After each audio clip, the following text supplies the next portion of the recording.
বলে রাখি, আমরা খুব দ্রুত কলকাতায় রাজপথে ওয়াকাফ নিয়ে ধর্ণা অবস্থানে বসবো। আপনারা যাবেন? আপনারা যাবেন? আপনারা যাবেন? যতই মমতা ব্যানার্জি বলুক না কেন, উনি রাজা, আমরা প্রজা নয়। আমরা এই প্রত্যেক ভারতীয়, এই ভারতবর্ষের প্রত্যেক হাজার দেশে আমরা প্রত্যেকই রাজা। আমাদেরকে আন্দোলন করতে হবে না, গুলাগুলি করবে না, আন্দোলন করা যাবে না, এই ফরমান আমরা মানবো না। তবে হ্যাঁ, শান্তিপূর্ণভাবে গণতান্ত্রিক প্রক্রিয়ায় মাথা ঠান্ডা রেখে আমরা প্রতিবাদ করবো। তো আগামী দিনে কলকাতা রাজপথে আমরা কি করবো? ধর্ণা দেবো। আপনি আপনারা আসবেন ভাই, আসতে হবে আপনাদের। বন্ধুগণ, দ্বিতীয় যে পয়েন্ট আছে, খুব খুব ভয়ঙ্কর পয়েন্ট আর একদম সহজ পয়েন্ট। SIR নামে নাগরিকদের আতঙ্কিত আর হয়রানি বন্ধের দাবিতে বিজেপি বলছে কি, আপনি আমি নাকি বাংলাদেশি। শুভেন্দু অধিকারী পড়ালেখা যথেষ্ট জানি, মূর্খ নেতা অন্যদের মতো, ওনার ডিগ্রি আছে, তারপরে মূর্খদের মতো কেন কথা বলছে আমি বুঝতে পারছি না। এটা সরিয়ে দাও। আমি অবাক হয়ে যাচ্ছি। পশ্চিম বাংলায় 1.5 কোটি রোহিঙ্গা আছে। ইউনাইটেড নেশন UN বলছে সারা পৃথিবী জুড়ে সর্বোচ্চ 24 লাখ কি আছে, রোহিঙ্গা আছে। তার মধ্যে 10 লাখ রোহিঙ্গা বাংলাদেশে আছে, ইন্দোনেশিয়াতে আছে, মালয়েশিয়াতে আছে, অনেক রাজ্যে দেশে আছে, আবার ভারতবর্ষেও আছে। একটা তথ্য। দ্বিতীয় তথ্য হচ্ছে, তাহলে প্রথম তথ্যটা ভুল। উনি বলছেন 1.5 কোটি রোহিঙ্গা পশ্চিম বাংলাতে আছে, আর UN বলছে সারা পৃথিবীতে 24 লক্ষ রোহিঙ্গা। তাহলে মিথ্যা কথা বলছে। দ্বিতীয় তথ্য হচ্ছে, ওনার বসের দপ্তরের কথা বলছি, কেন্দ্রীয় স্বরাষ্ট্র দপ্তর, অর্থাৎ অমিত শাহজি দপ্তরের আমি তথ্য বলছি। শুভেন্দু বাবুর কাছে যদি এই ভিডিওটা পৌঁছায়, অনেক ইমাম সাহেবের সাথে উনি নাকি যোগাযোগ রাখে, আছে কিছু ইমাম সাহেব, কিছু মুফতি সাহেবের সাথে যোগাযোগ রাখে, দেখবেন তাদের বক্তব্যতে হিন্দু মুসলমান ঝগড়া লেগে যাবে, এমন বক্তব্য দেয় কিছু কিছু কিছু আছে। জানবেন ওসা ইফেক্ট। এই ওয়াকাফ নিয়ে কি বলছে, এই আমাদের ব্যাপার, আমরা বুঝে নেবো, অন্য কাউকে কি আমাদের আন্দোলনে লাগবে না। মানে কি ভাই, মুসলমানদের সমস্যা মুসলমান বুঝে নেবে? এটা তো বিজেপি চাইছে, এটা তো বিজেপি চাইছে যে এই ওয়াকাফ নিয়ে আমার নন মুসলিমরা কথা বলে। আমি যদি স্টেজ থেকে বলি মুসলমানদের সমস্যা আমি বুঝে নেবো, তুমি আসবার কি? তাহলে আমি বিজেপির স্টেজ শুরু যাচ্ছি না।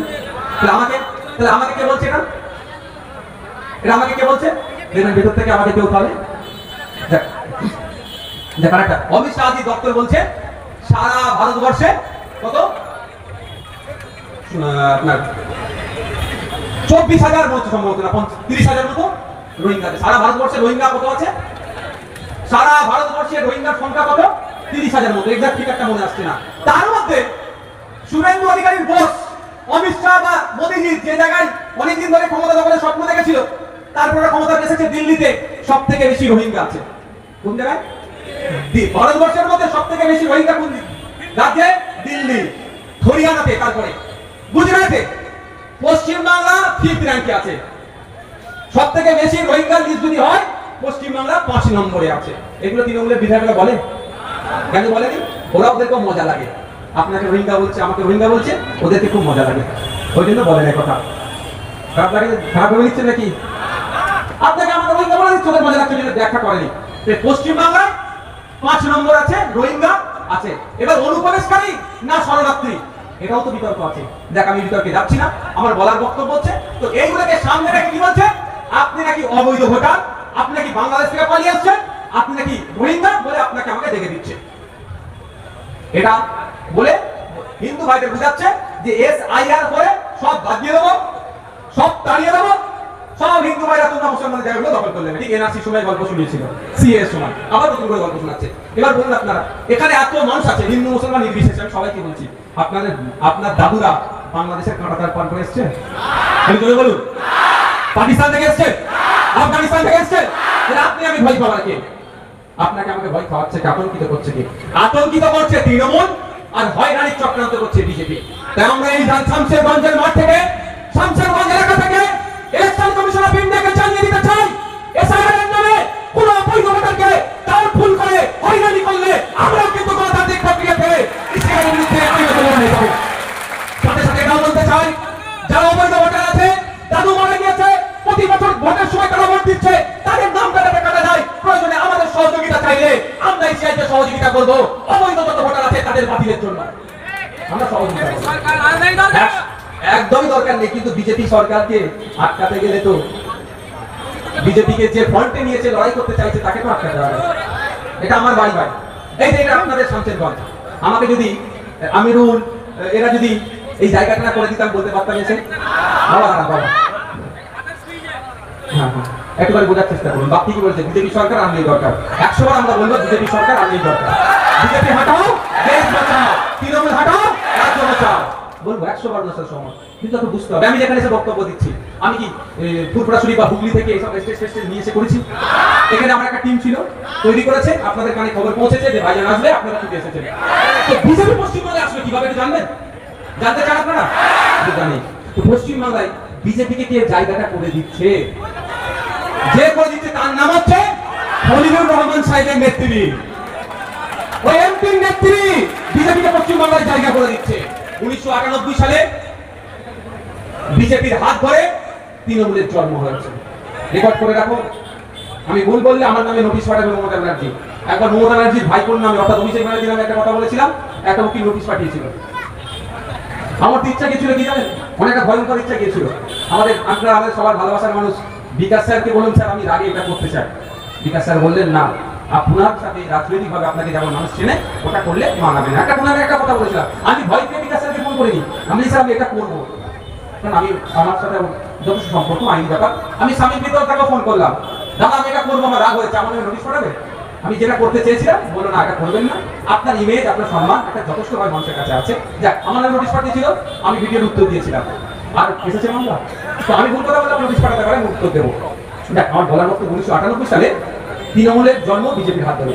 বিজেপি তার আগে প্রচুর চেষ্টা করেছিল পশ্চিম বাংলাতে তার দলের শাখা পোশাখা খুলবো, পারেনি। একটা উদাহরণ যদি আমি দিই, ওই রাস্তার উপরে যারা দাঁড়িয়ে আছে, ওই রাস্তার উপরে আমার ভালোবাসার মানুষ বলে দাঁড়িয়ে আছেন নাকি এত সময় দিয়ে? আমি বলি যে ওই রাস্তার উপরে আমি ধান চাষ করবো, সম্ভব হবে? কি করতে হবে? রাস্তার ইট বালি পাথর সরাতে হবে, ধানের উর্বর যে মাটি চাই সেটা আনতে হবে, নাগল দিতে হবে, ট্রাক্টর দিতে হবে, পানি দিতে হবে, সময়ের সাথে সাথে তারপরে বীজ বপন হবে, ধান গাছ বড় হবে, তারপরে ধান হবে। সময় সাপেক্ষ নয়। আমি যদি কালকেই আজ তুমি রাস্তার উপরে ট্রাক্টর চালিয়ে হবে কি ধান গাছ? কিন্তু আমার ইচ্ছা আমি ধান গাছ দেখতে চাই, তার টাইম লাগবে। তো পশ্চিম বাংলায় বিজেপির জন্য উর্বর মাটি আস্তে আস্তে মমতা ব্যানার্জি তৈরি করেছে। 1998 সালের আগে বিজেপি প্রচুর চেষ্টা করেছিল যে পশ্চিম বাংলায় সে তার থাবা বসাবো। যতবার থাবা বসাতে চেয়েছে সরকারি শাসক দল স্প্রে করে ওর চারাকে নির্মূল করেছে। যতবারই চারা বপন করেছে ততবারই স্প্রে করেছে, গাছকে বেড়ে দিয়েছে। তখন থেকে এইভাবে হবে না। কংগ্রেস থেকে তৃণমূলকে ভাগ করে বার করলো, বার করে ওকে অক্সিজেন দিল, ওকে রেজিস্ট্রেশন করার সুযোগ দিল, ওকে ফুল ব্যাকআপ দিল। তার প্রমাণ আমি বলে দিচ্ছি, এখনো গুগল সার্চ করলে পাবেন। সিঙ্গুরের আন্দোলনের সময় মমতা ব্যানার্জির সবথেকে পেছন দিকে যিনি কাছে দাঁড়িয়েছিলেন তার নাম হচ্ছে রাজনাথ সিং, যিনি কেন্দ্রীয় এখন ডিফেন্স মিনিস্টার বিজেপি, সবসময় সাথে করে নিয়ে ঘুরতো। নন্দীগ্রামে রাজনাথ সিং ওনাকে সাথে করে অর্থাৎ ঘিরে রাখতো, কেউ আক্রমণ করে দেয়। তার হাত দিয়ে আস্তে আস্তে জায়গাটা রেডি করলো। রেডি করার পরে 11 সালে পালাবদল হলো। 2011 সালের পর থেকে তো বিজেপি এর বলে কিছু জানতে পারলাম আমরা। 2016 সালে প্রথম নির্বাচন হলো 11 পরে, তখন বিজেপি 3টে এমএলএ করে। 2019 সালে লোকসভা নির্বাচন, বিজেপিকে ঢেলে ভোট দিল তৃণমূল, বাড়িয়ে দিল। বলতে সেই কি কাজ, নুনের কাজ নাকি বলেন, একটা নুন খেয়েছি ওটা আমি করবো, সুযোগ দিল। 2021-এ 77-এ পৌঁছে দিল। আর আপনি আমি কি বলছি যে বিজেপি আসে যাচ্ছে, ওকে আটকাতে হবে। কি আটকাবে? তৃণমূল আটকালো না, তৃণমূলের আমলে সব থেকে বিজেপি বেশি পারলো।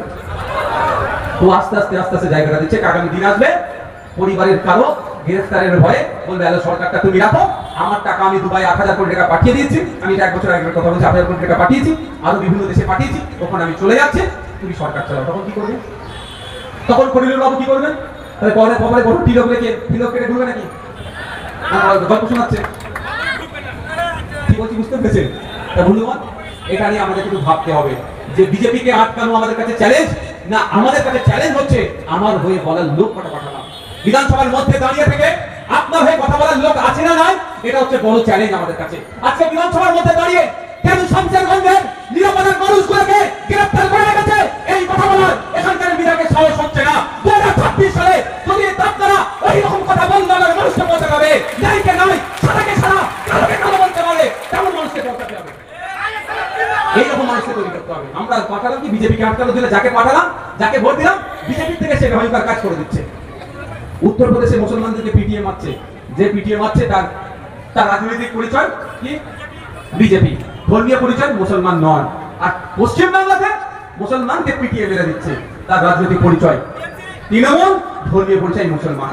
মানে ভাঙড়া আব্দুল রাজ্জাক খান তৃণমূলের নেতা, আমি তৃণমূলের নেতা বলে জানি না, ওনার ভোটার, তার ধর্মীয় পরিচয় কি? মুসলমান। ইসলাম ধর্মের অনুসারী সে। আর যাকে অ্যারেস্ট করেছে যে কটাকে, বুঝতে পারছেন ভয়ঙ্কর খেলা খেলছে। তাই আমি বলি আরএসএস সব থেকে বেশি প্রাধান্য আমাদের রাজ্যে বিজেপির থেকে তৃণমূলকে দেয়।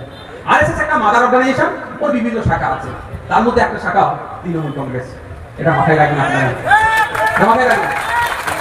আর সমাজে বলছে একটা কথা, আচ্ছা বলুন আপনাদের যারা ছেলে মেয়ে যারা হয়েছে, যারা বিয়ে শাদী ছেলে মেয়ে হয়েছে, ছেলে মেয়ে যতই মাদানি করুক না কেন, ছেলে মেয়ে যতই মাদানি করুক না কেন, আপনি বলেন আগে দু চারটে চপট দিতে পারেন, কিন্তু ছেলেকে কি আপনি ভুল করে দেবেন?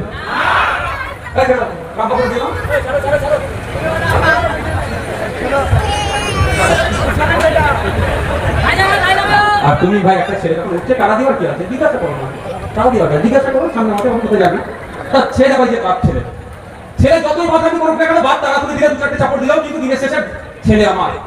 ঠিক একই ভাবে বাপ যতই ছেলেকে পরেশানি করুক না কেন, যদি আলাদাও খায়, বাপের উপরে যদি কিছু হয়, ছেলে কিন্তু থাকতে পারে না। তো তৃণমূল হচ্ছে বিজেপির গর্ভে জন্ম। শুভেন্দু অধিকারীর বর্তমান দল থেকেই তৃণমূলের জন্ম হয়েছে।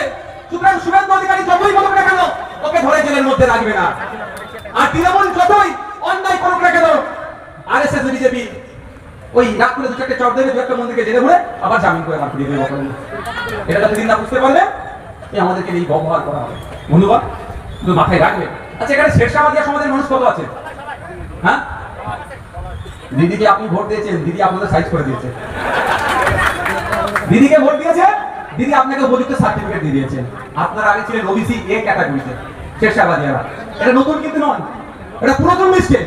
কোর্ট কাছারি যাই হোক না কেন, আপনারা কেউ বাদ করতে পারবে না। এটা অনেক পুরাতন। শেরশাবাদিয়া কোর্টটা থেকে বায়েন জনগোষ্ঠী যারা আছে সব মমতাকে উপহার দিয়েছে ভাই আপনাদের। বলে যে ভোট দিয়েছো আপনি তার প্রতিদান দেবে না, উপহার দিয়েছে কি আপনারা ছিলেন ওবিসি এ, আপনাদের বার করে এখন ওবিসি বিতে পাঠিয়ে দিয়েছে। ওবিসি এতে 10% সংরক্ষণ ছিল, ওবিসি বিতে 7% সংরক্ষণ। এত বড় একটা জনগোষ্ঠী, আমার মনে হয় ওবিসি এতে সবথেকে বড় জনগোষ্ঠীর নাম হচ্ছে শেরশাবাদিয়া। তাদেরকে খুলে কোথায় ঢুকিয়ে দিল? যেখানে কম্পিটিশন বেশি। যা দু চারটে সরকারি চাকরিজীবী পাচ্ছিলে, মমতা ব্যানার্জি যা করে দিল আর পাবেন না। তাই আমি শেরশাবাদিয়া জনগোষ্ঠী যারা নেতৃত্ব আছে, আমার বক্তব্যের মাধ্যমে বলছি, চলুন আগামী দিনে ডেট করুন, কলকাতায় যাবেন, ওবিসি কমিশন ঘেরাও হবে, আপনারা চলুন, আপনাদের ব্যানারে দেখুন, আপনাদের সাথে প্রয়োজনে গিয়ে তালা লাগিয়ে বসে থাকবে। কোন চুক্তিতে তাদের সাথে আলোচনা করে শেরশাবাদিয়ার কত পরিবারকে নিয়ে সার্ভে করে আপনি ওবিসি এ থেকে ওবিসি বিতে ঢুকালেন, এর জবাব আগে দিতে হবে। তালা মেরে অফিসারদের কাছে লুকিয়ে বসে রাখবেন। আমি সামনে নিয়ে থাকি, আপনারা ওবিসি যারা শেরশাবাদিয়া সমাজের মানুষ আছেন, আপনারা ডেট করুন, আমি আপনাদের সাথে থাকবো। ওদের বলার কোনো ক্ষমতা আছে? কেন ওদের নামে বেশি বদনাম করাচ্ছেন বলুন তো? আমিরুল ভাই আর আমাদের খলিলুর বাবু, আমিরুল বাবু আর খলিল বাবুকে কত বলবো, গাছিতে কিছু করার নেই, ওরা ভুল দল থেকে গিয়েছে। উনি ওই জনগোষ্ঠীর মানুষ। দেখুন এই যে এ থেকে বিতে পাঠিয়েছে, যদি সাইন্টিফিক ভাবে মেনে নেওয়া যাবে, সাইন্টিফিকলি তাহলে প্রত্যেকটা সার্ভে করবে আর্থসামাজিক ভাবে শেরশাবাদিয়ার এখন কোন জায়গায় আছে। যদি আপলিফমেন্ট হয়ে যায় ভালো কথা, তো ওবিসি ক্যাটাগরি থেকে জেনারেল ক্যাটাগরি করে দিন। কিন্তু আপলিফমেন্ট হয়েছে কি, আরো তলনিতে চলে গিয়েছে। এ প্লাস বলে যদি কোনো ক্যাটাগরি থাকে, আমি মনে করি শেরশাবাদিয়াকে সেখানে ঢোকার দরকার। তা না করে ওবিসি দিতে দিচ্ছে। এর বিরুদ্ধে আমাদেরকে লড়াই সংগ্রাম চালাতে হবে। ওই ঘরে বসে ফেসবুকে দুটো পোস্ট করে দিলে সমাধান হবে না, এগিয়ে যেতে হবে, কলকাতার রাজপথে যেতে হবে, শেরশাবাদিয়ার প্রত্যেকটা বাচ্চা বা মহিলা পুরুষ নির্বিশেষে যেতে হবে। কারণ এটা শুধু বড়দের সমস্যা নয়, ওই বাচ্চাটারও সমস্যা। আগামী দিনে কোন স্কুলে পড়বে, কোন কলেজে পড়বে, কোন ইউনিভার্সিটিতে পড়বে, কোথায় চাকরি করবে, সব জায়গায় কিন্তু সার্টিফিকেটটা প্রাধান্য পাবে। সুতরাং ওই বাচ্চাটাকে নিয়ে কলকাতা রাজপথে যেতে হবে, ঘেরাও করতে হবে। কমিশন যতক্ষণ না জবাব দেয় ততক্ষণ ঘেরাও করে বসে থাকতে হবে। আমি আপনাদের সাথে দেবো, আমি রাজনৈতিক ভাবে যাবো না। রাজনৈতিক পরিকল্পনা আমরা নিচ্ছি, পিছনে লোক দেখছে তো। রাজনৈতিক ভাবে আমি পরিকল্পনা নিচ্ছি, সেটা পায়।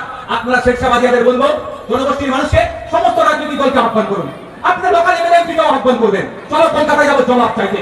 যেটা আসবে ভালো কথা, যেটা আসবে তার জন্য আমরা অপেক্ষা করবো না। শিয়ালদা থেকে যা বার হবো, যে ডেপুটেশন দেবো, আপনারা যদি ডাকেন আমাকে, নওশাদ ভাই ইন্ডিয়ান সেকুলার ফ্রন্ট আপনাদের পাশে দাঁড়াবে। কোনো ঝান্ডার প্রয়োজন নাই। শেরশাবাদিয়া স্লোগান হবে, গায়েনদের কথা হবে, ঠাট্টাদের কথা হবে, যাদের ওবিসি থেকে বিদে নিয়ে গেছে তাদের কথা হবে।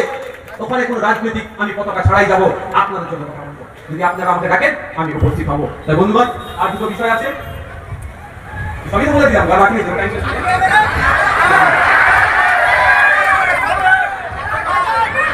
পানি বোতলটা দাও।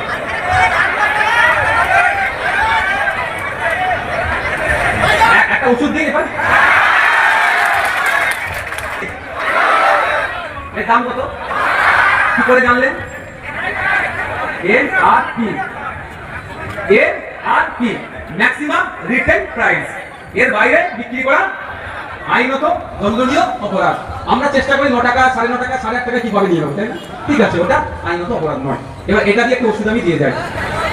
আমাদের এলাকায় দেখবেন কাল কি বাসে সন্ধ্যাবেলাতে কি বলতে হবে, এভাবে বলে পাড়াতে তো আমাদের সাইকেল দিচ্ছ, আমাদের কন্যাশ্রী, আমাদের রূপশ্রী, আমাদের পাড়ায় সমাধান, এই কি বলে আমাদের রেশন, আবার আমাদের বিরোধিতা করছো তোমরা, এরকম বলে না?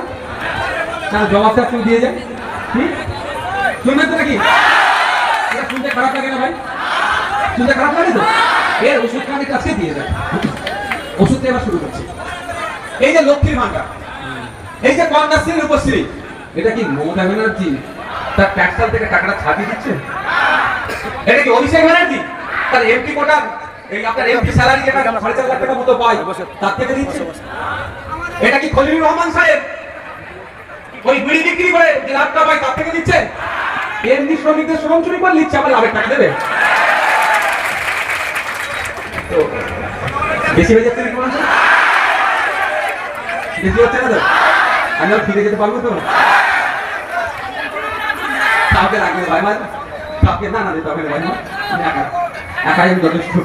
একদিন দোয়া করবে, আশীর্বাদ করে যাবে, কথা বলতে পারি আর সঠিক কথা থাকতে পারি, আর বেশি কিছু লাগবে না। ভোটের সময় না ভোট দিলেও চলবে, তাও বলে দিচ্ছি। ভালো লাগলে ভোট দেবে, না দিলেও চলবে।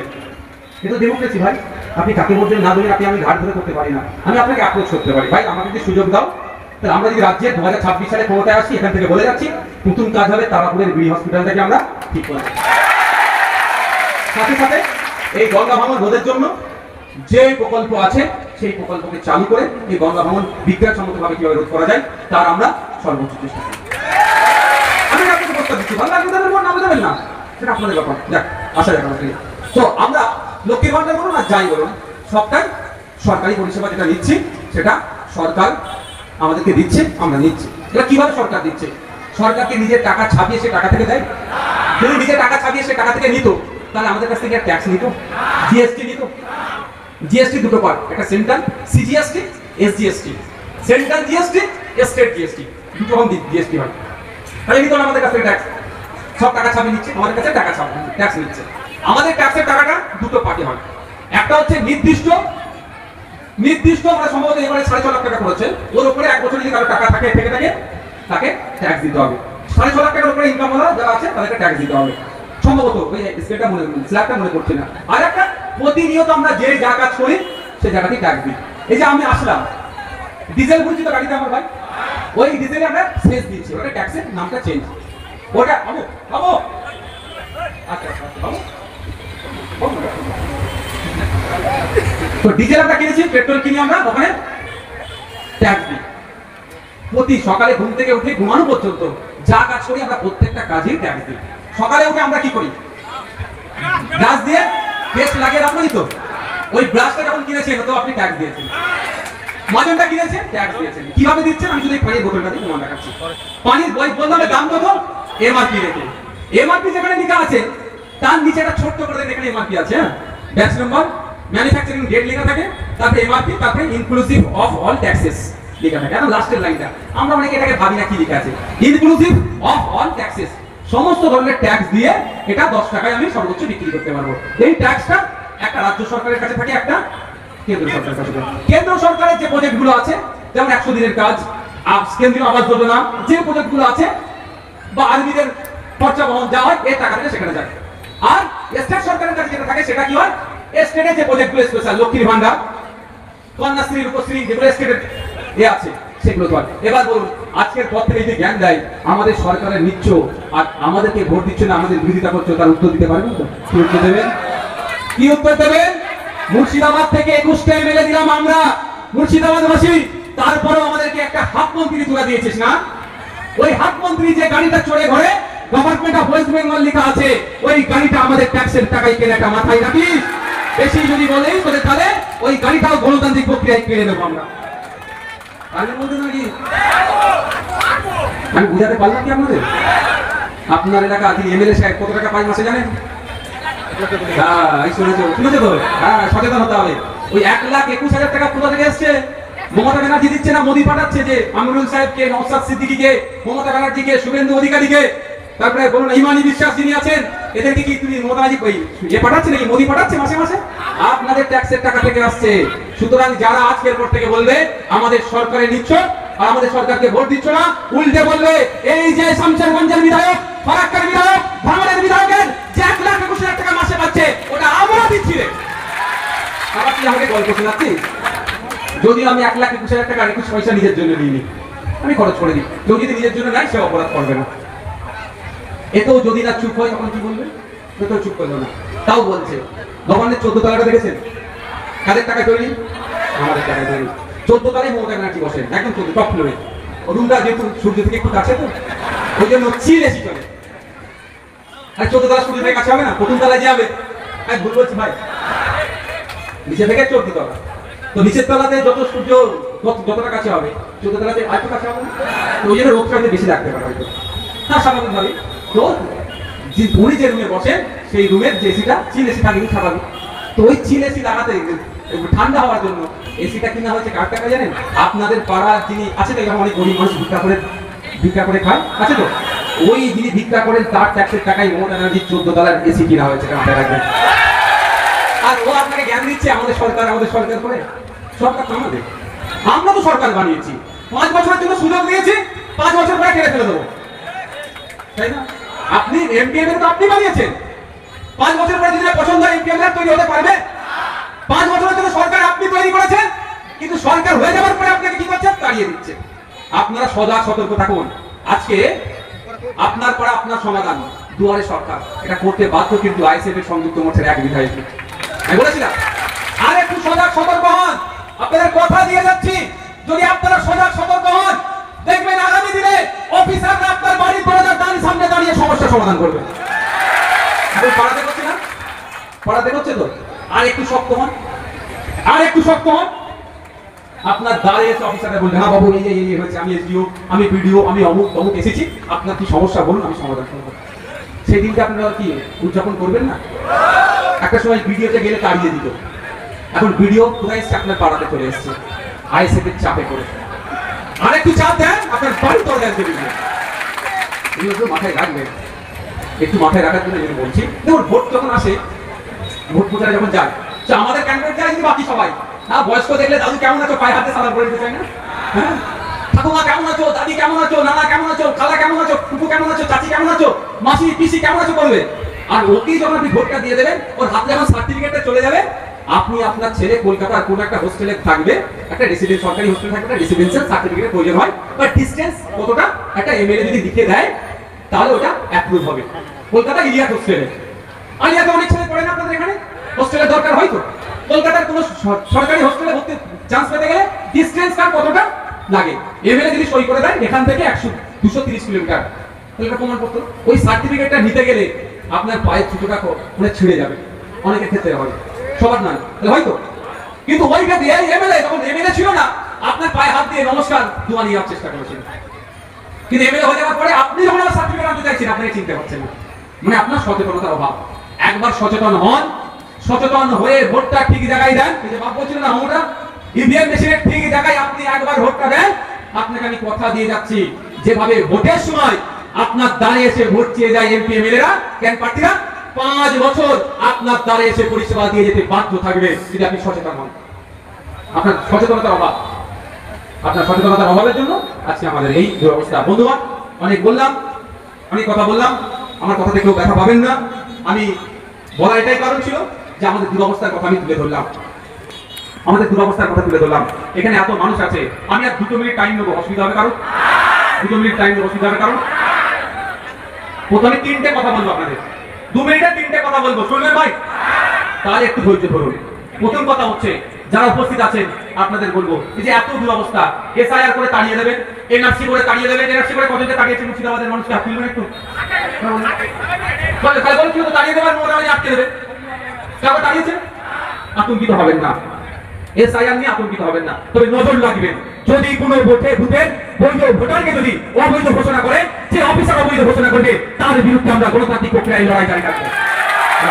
আতঙ্কিত হবেন না। আর বিজেপি যদি হয়রানি করার চেষ্টা করে, বিজেপিকে গণতান্ত্রিক প্রক্রিয়াতে জবাব আমরা দেবো, একদম ছেড়ে কথা বলবো না। অনেক হয়েছে, ভয় পাবেন না। কিন্তু এটা বোঝাবে কি আমাদেরকে? কাকে কান নিয়ে চলে গেছে, কাকে দিকে আমরা তাকাচ্ছি, কানে হাত দিয়ে তাকাচ্ছি। আমাদের এই গ্যাপটা কি? শিক্ষা। এই গ্যাপটা কি? শিক্ষা। আমরা আসার আগে দেখছিলাম, এই রাস্তা দিয়ে আসছিলাম, সাহেবপুর নাকি একটা হাই স্কুল আছে না,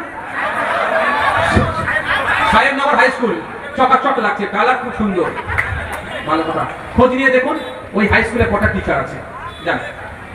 আপনার লোকাল এলাকা আছে না? সব তো গার্জেন, কিছু বাচ্চা এসে বসে পড়েছে, কিছু করার তুলাও যাবেন এখন এই ঘুরে, সব গার্জেন তো। এই বাচ্চাগুলো কি কালকে থেকে বাড়িতে যান, বাড়িতে যাবেন সন্ধ্যার পরে। তার আগে বলছি প্রাইমারি স্কুলগুলো খোঁজ দিন, কটা টিচার আছে দেখবেন। পাবেন না, স্কুলে তো বন্ধ হয়ে গেছে। প্রত্যেকে আজকে বাড়ি যাবেন ভাই। আচ্ছা, এখানে যারা আছেন সবার ম্যাক্সিমাম প্রাইভেট স্কুলে পড়ে না সরকারি স্কুলে পড়ে? সরকারি স্কুলে টাকা পয়সা বেশি না, পড়াতে পারবেন না, প্রাইভেট স্কুলে টাকা লাগবে। তো বলুন আজকে বাড়ি যাবেন, গিয়ে আপনার ক্লাস 4 এর বাচ্চাকে 5, 6, 7 এর বাচ্চাকে ডাকবেন।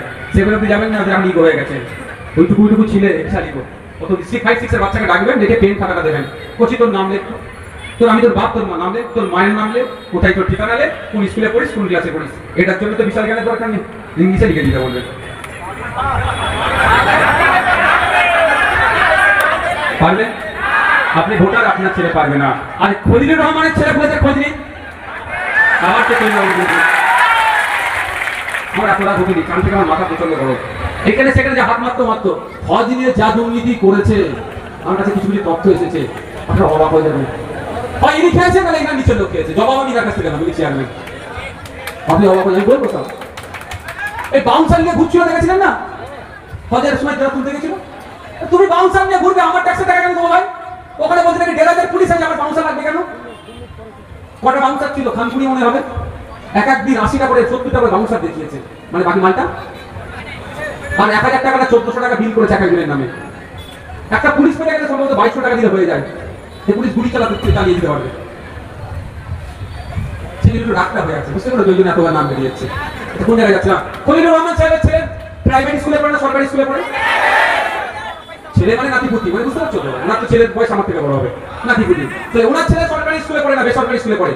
আপনার ছেলেরা যারা খলিলুর রহমান সাহেবের হয়ে ভোটের সময়, লোকসভা ভোটের সময় ভোট করালেন, সব কোথায় পড়ে? বেসরকারি, সরকারি স্কুলে। আজকে ঘরে যাবেন আপনাদের বাচ্চাগুলোকে, ত্রিপুরের বাচ্চাকে ক্লাস 1 এর অঙ্কের বইটা খুলে দেবেন, বাবা অঙ্কের অঙ্কটা করতো, নোটবুকটা ছেলে ফেল করবে, দেখবেন নিয়ে নেবেন।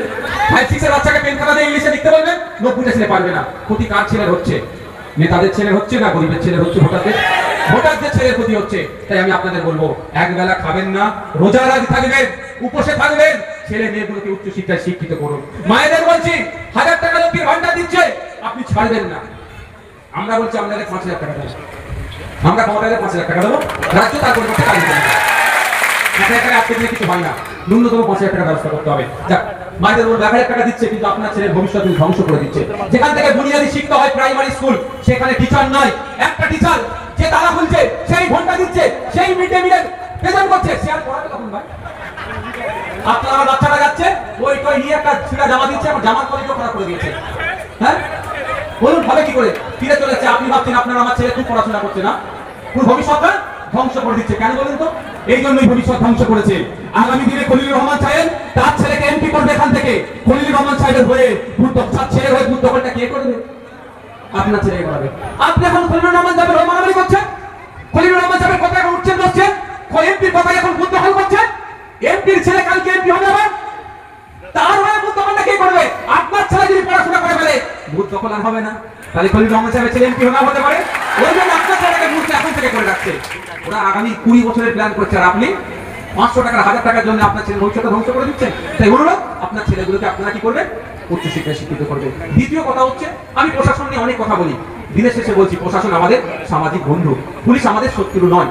পুলিশের ভিতরে থেকে যারা আরএসএস কে মদদ দিচ্ছে, বিজেপি কে মদদ দিচ্ছে, আইনের বাইরে কাজ করছে, তোলাবাজি করছে, দালালি করছে, পার্টির হয়ে তৃণমূলের হয়ে দালালি করছে, তাদের বিরুদ্ধে আমাদের লড়াই চলবে। কিন্তু পুলিশ আমাদের সামাজিক বন্ধুটা মাথায় রাখবেন। পুলিশের সাথে আমরা কোনোভাবেই লড়াইয়ে জড়াবো না। বরঞ্চ আমরা পুলিশকে কি করবো, সহযোগিতা করবো। এটা মাথায় থাকলো। কোন একটা ঘটনা ঘটে গেল, পুলিশ এসেছে, তারকে আক্রমণ করে দেওয়া, এইগুলো কিন্তু চলবে না। সে তারও বাড়িতে মা থাকতে পারে, তারও বাচ্চা থাকতে পারে, তারও বাড়িতে বাচ্চা আছে, তারকে আক্রমণ করলে, ক্ষতি হলে তার বাচ্চা, তার পরিবার আতঙ্কিত হবে। তাই আমার বলার বক্তব্য, পুলিশ প্রশাসনকে আমরা কি করবো, সর্বদা সহযোগিতা করব, যাতে করে একটা সমাজ ব্যবস্থা সুষ্ঠুভাবে পরিচালিত হয়। সকলে ভালো থাকবেন, সুস্থ থাকবেন। 3 নম্বর পয়েন্টটা হয়তো খারাপ লাগতে পারে। আপনারা কোনোদিন দেখেছেন মমতা ব্যানার্জির সাথে শুভেন্দু অধিকারী হাতাহাতি লড়াই হতো? দিলীপ ঘোষের সাথে মোহাম্মদ সেলিমের হাতাহাতি লড়াই হতো? ফিরাদ হাকিমের সাথে সুকান্ত মজুমদারের হাতাহাতি লড়াই হতো? আপনার রাজ্যের কংগ্রেসের নেতা, আপনার জেলার অধীর বাবুর সাথে অভিষেক ব্যানার্জির হাতাহাতি লড়াই হতো? কোনোদিন দেখেনি, আর দেখতে আমরা চাই না। তাহলে আপনাদের এত চলবি কেন? কংগ্রেস করেন যে কি হয়েছে? অধীর বাবু যখন অভিষেক ব্যানার্জির সাথে হাতাহাতি লড়াই করেননি, আপনি কংগ্রেস করেন, আপনি তৃণমূলের সাথে হাতাহাতি লড়াই জড়াবেন?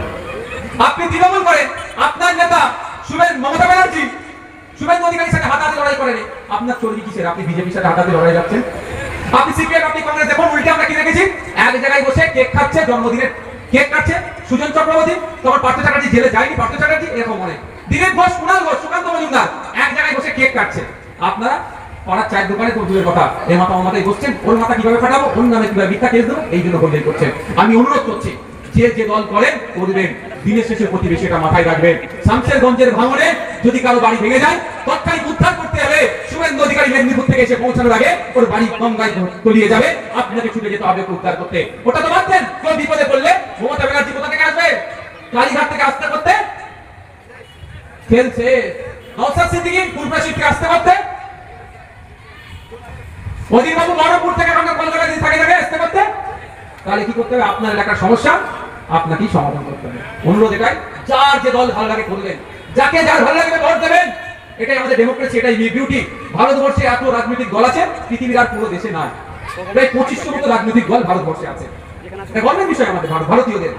অনুরোধ এটাই যে দিনের শেষে আপনারা প্রতিবেশী হিসাবে রাজনৈতিক মতপার্থক্য থাকলেও মারামারিতে হানাহানিতে জড়াবেন না। আমি অনুরোধ করছি আজকের পর থেকে এই এলাকায় যে তৃণমূল করুক, বিজেপি করুক, আইএসএফ করুক, কংগ্রেস করুক, সিপিএম করুক, দেখার দরকার নেই।